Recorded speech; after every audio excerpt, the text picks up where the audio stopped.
Hello everyone and welcome. Today we're going to learn about better breathing. I'm Kayleen Martin, founder of Ripple Recruitment, talent agent, recruitment specialist and employee experience expert. So welcome to another episode in our Family and Friends series, and this is where I chat with family and friends on interesting topics, and we get some tips for you as well.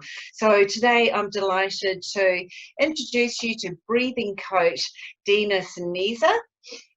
Today Dina will share with us how she helps people with asthma, hay fever, allergies, insomnia, snoring, sleep apnea, one of my favorites, chronic fatigue, and stress and anxiety. So she helps people to breathe easier, sleep deeper and be calmer. And her mission and passion are to help people breathe their way to better health. So Dina, before we get started, welcome, and please tell us a little bit about yourself and the Breathe Clinic which you founded in Glendine. Thank you for having me, Kayleen. It's a pleasure to be here. Yes, so I am a breathing coach, as Kayleen has mentioned, and the method that I use is Buteyko. It's a method that was that originated from Russia. So Buteyko was a Russian doctor. So he noticed that people who were sick breathed a certain way, very different from people who were healthy. And so he postulated that if he was able to help people breathe in the way that healthy people breathe, get their breathing back to healthy breathing, then their systems can heal and they can feel better. And so that's how he developed this method. And so I actually came across this method because I was ill maybe close to 8 years ago, and my asthma had turned for the worst, really bad exacerbation, and I felt like, oh, this is downhill from then on. I was thinking I'm too young. I was taking so many medications, maximum dose of everything, and I just sought second opinion. It's really good to always get a second opinion. And this GP that I went to was really clever, that he picked up that my breathing was off. And he says, do this. Gave me a sheet of paper with information and to go to a program similar to what I do now. And long story short, it helped me, got me off my medications, and now I have been asthma symptom free. They say you never get healed from asthma. That's what they say. So I don't claim to heal asthma, but all I know is that it has been 7 years that I haven't had an asthma attack or needed any asthma medications, all because of changing my breathing to healthy, normal breathing.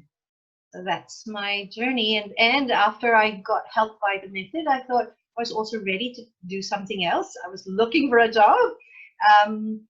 And then I thought, I can do this and tell more people about it, because I felt like this will help a lot more people if more people knew about it. That's amazing. So you've got a practice in Glendine, haven't you? Yes, I do, yes. Okay, and you're about to set up a one-day clinic. Where, Dina? Mount Albert. So Mount Albert is a little bit more central in Auckland. Glendine is further west. So every Tuesday I will be having clinic at House of Health in Mount Albert. Yes, so people who are more central can easily access that one. Fantastic.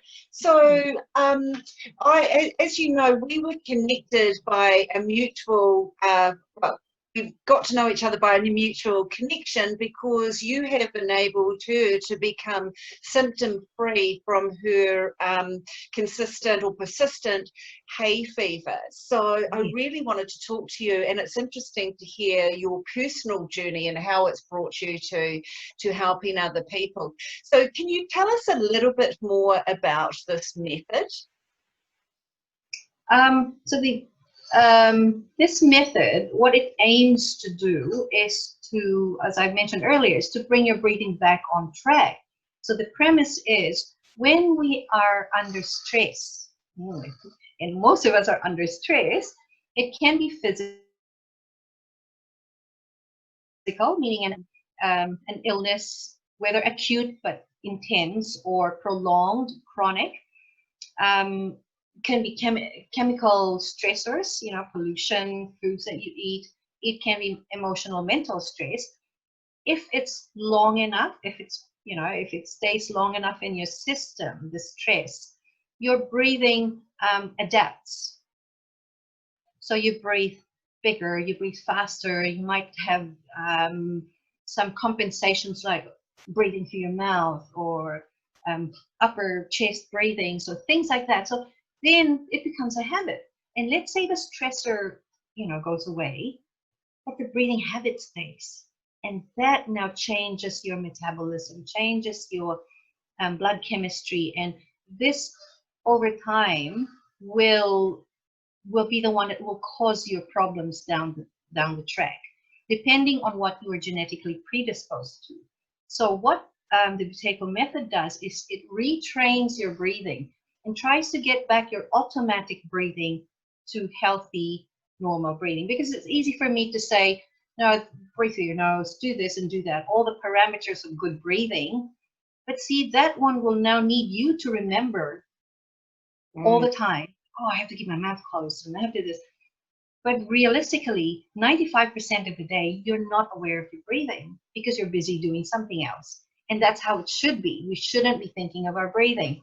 But then what happens is that we rely on our autopilot, which is a program in our brain, to breathe for us, so to speak. But if the program has been changed, or it's not the healthy program anymore, so we'll be breathing in a dysfunctional way throughout the day. So we're just trying to correct that program so that even when you're not thinking about your breathing, you're breathing correctly. Okay, so you may have answered what was going to be my next question, but I'll ask it anyway because you might have something to add. So I'm sure we can all be forgiven for thinking that we were born breathing, so it's a natural bodily function. So what you've explained is that we can actually have a learned breathing pattern as well. So my question was going to be, so why do we need to look into our breathing? Yes. Especially these days, what makes our breathing go off track? And I'll give you the example of my granddaughter. When she was born 3 years ago, the following day when we visited them at birth care, she was snotty, mouth open, breathing through her mouth, snorting, and she had crusted mucus in her nose. I was thinking, this is a one-day-old baby. How can this be? I was having some, a crisis, thinking, wait, everything that I know about breathing, why is this baby not exhibiting correct breathing habits when we keep on saying newborn babies breathe correctly? Because, of course, they're newborn. They haven't had any illness, stress, or whatnot, right? Then what happened was, and there were other things, she wasn't gaining weight, she was this and that.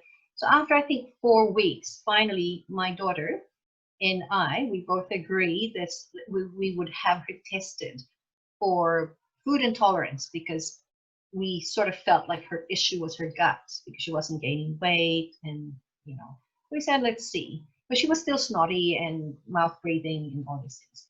And we had her tested, and it came out that she was intolerant to dairy and citrus. And guess what? In birth care, my daughter was given orange juice every morning. Of course, it's healthy vitamin C, and she would dutifully drink it because it was healthy and it was good for her. And then when the baby wasn't gaining enough, the right weight for her age, they put her on to formula, which is dairy. And of course, while she was in my daughter's womb, my daughter wasn't avoiding anything. She was having everything, including citrus and dairy. So as soon as, then she took it out of her diet because she was breastfeeding. She also stopped the bottle, and in a few weeks' time, my granddaughter was breathing correctly through the nose, no snorting, no more mucus, no nothing. So see, it's so easy.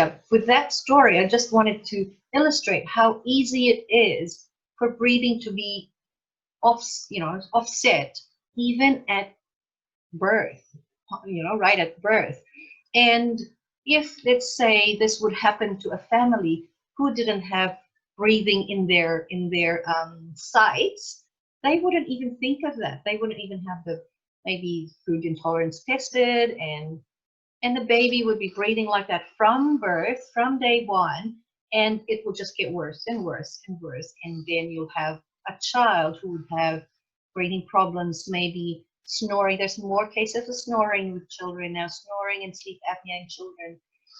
That child may be prone to tonsillitis or adenoiditis, plain tonsils and adenoids. It's so easy. It's so easy for this to happen. And that's why it's good for us to have a look into it. And that's just a baby with no stressors, no added stressors into the system.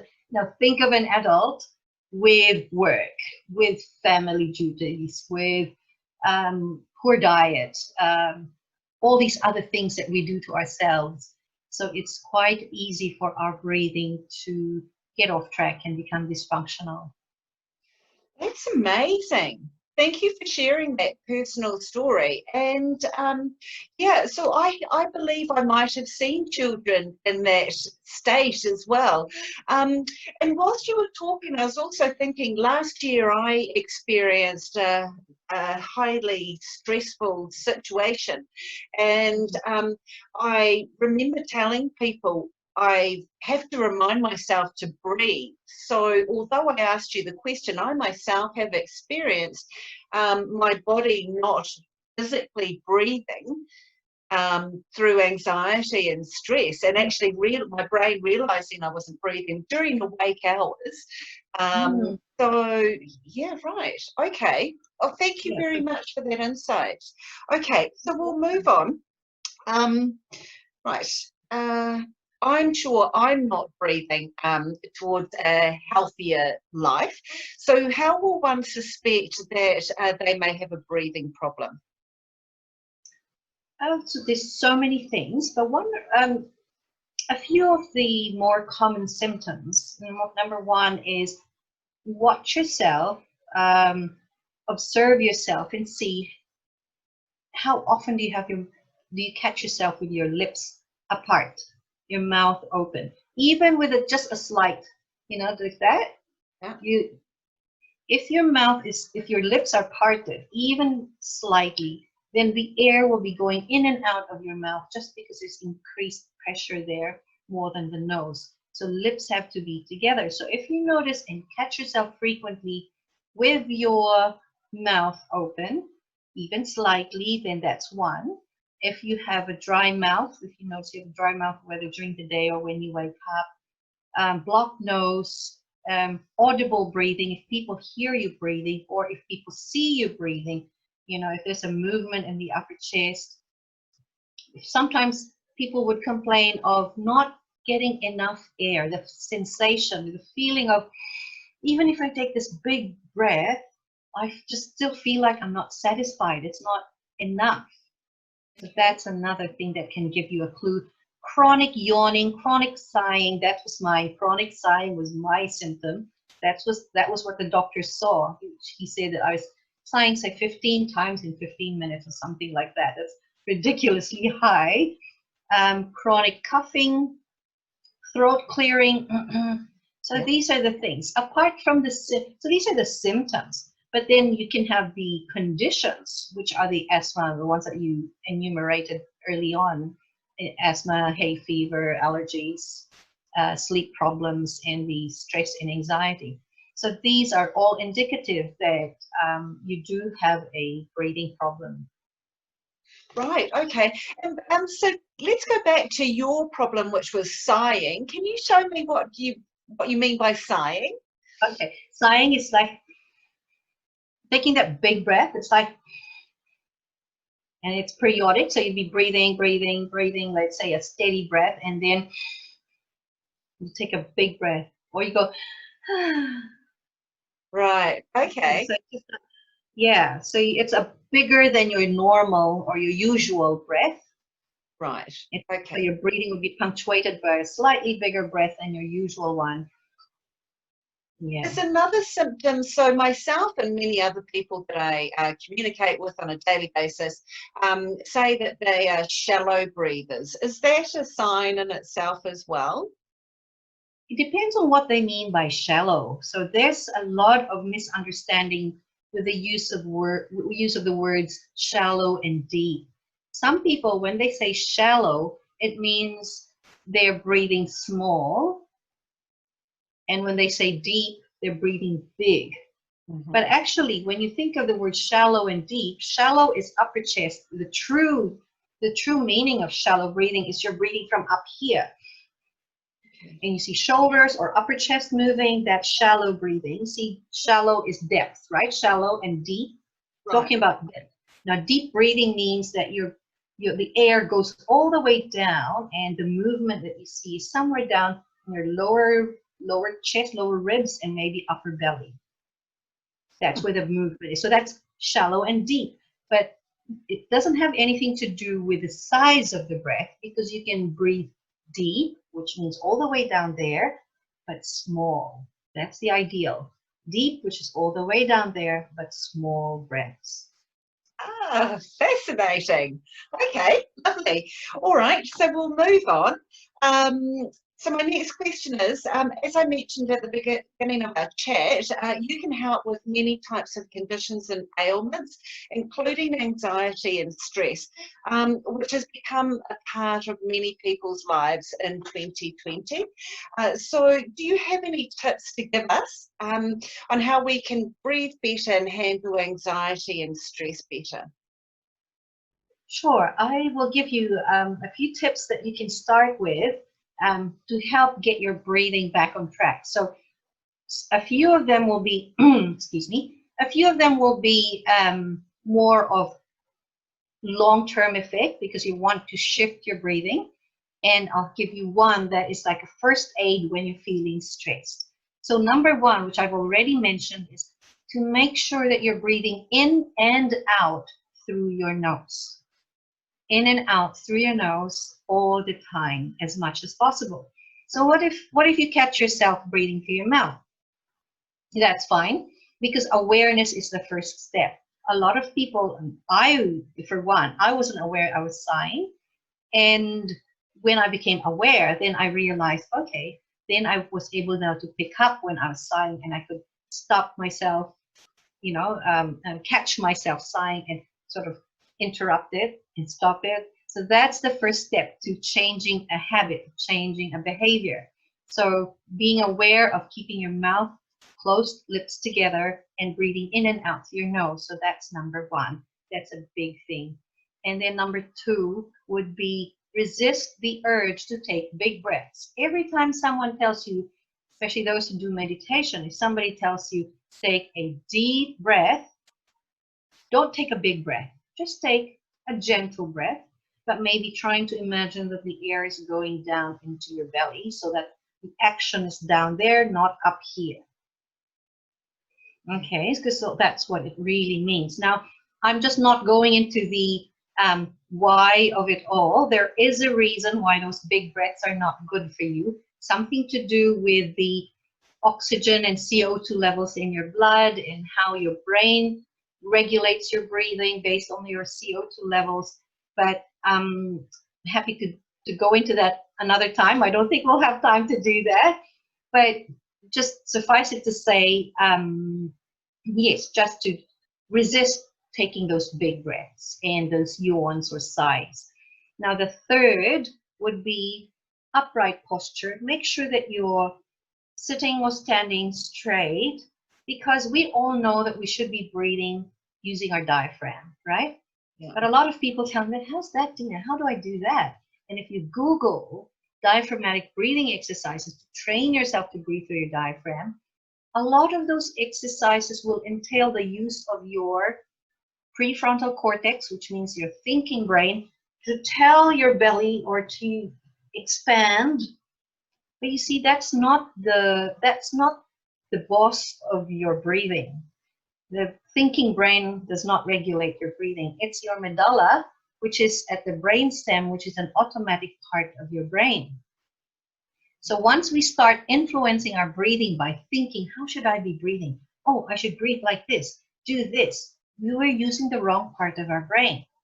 So if you want to encourage your diaphragm to move, as a first step, this is a good first step for everyone, is make sure that you're sitting upright or standing straight, because then you're giving your diaphragm the space to move. Because if you're hunched over, then your diaphragm is locked. When you're sitting or standing upright, then you're giving it space to move, and it goes, ooh, it's easy. All right, now I can move. So that's the third.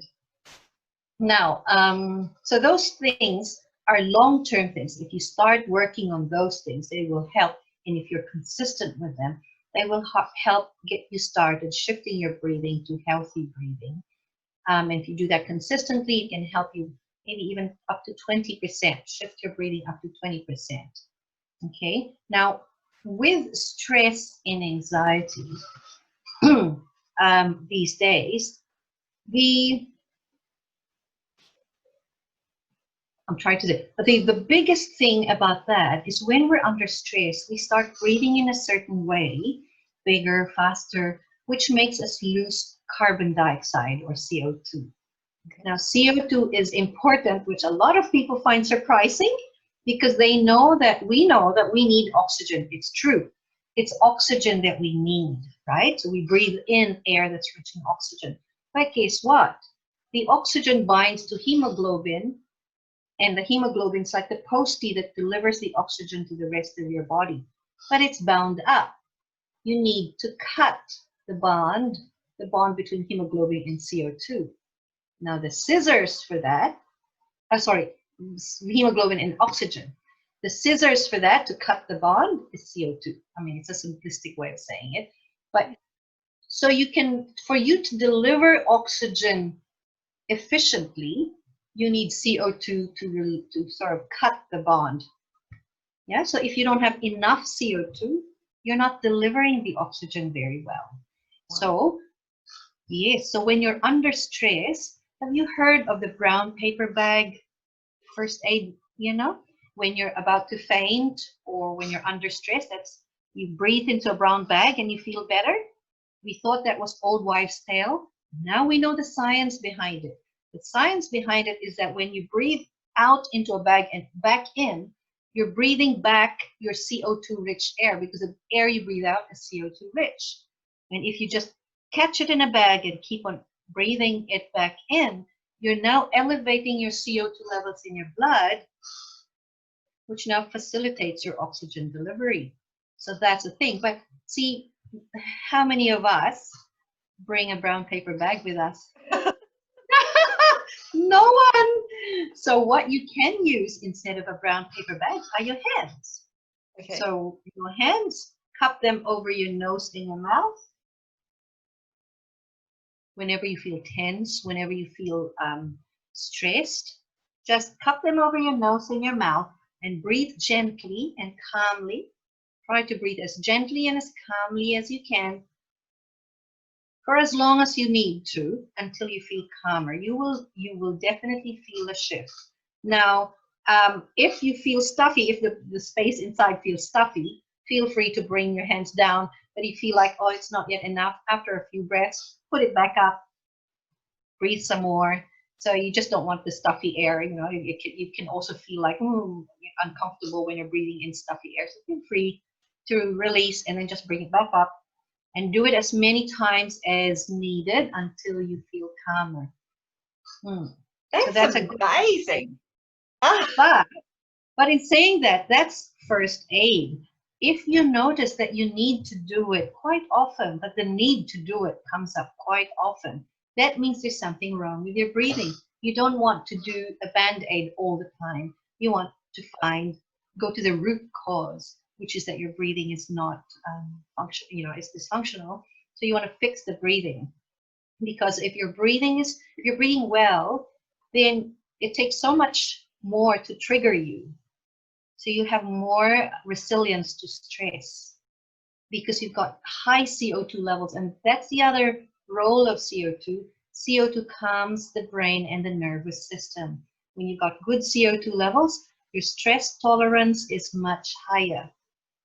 And so you're not for every single thing stressed. So that's the thing. And if you notice that you need to do that quite often, that means you need to address your breathing. Gosh, that's so fascinating, and that's so much more information than I had hoped to get from you today. So thank you for sharing that, for sure.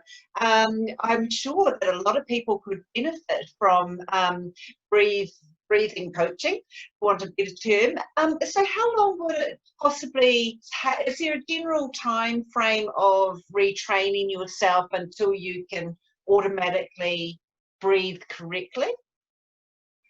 To learn the skill and the tools to help yourself, it usually takes around 6 weeks. Okay. So my clients work with me for 6 weeks, and initially they come for a breathing assessment. They come for a breathing assessment because we want to know first, is it really breathing related? Is there really a problem with their breathing? And if we see that, oh yes, it is breathing related, whatever it is that they have as a physical complaint or a symptom, then it takes 6 weeks to learn the skill of proper breathing and gain the tools. And then most of the time, for most people, that 6 weeks, they really get to a good space that they just need a few follow-ups within that first year, just to make sure that the old breathing habits don't come back.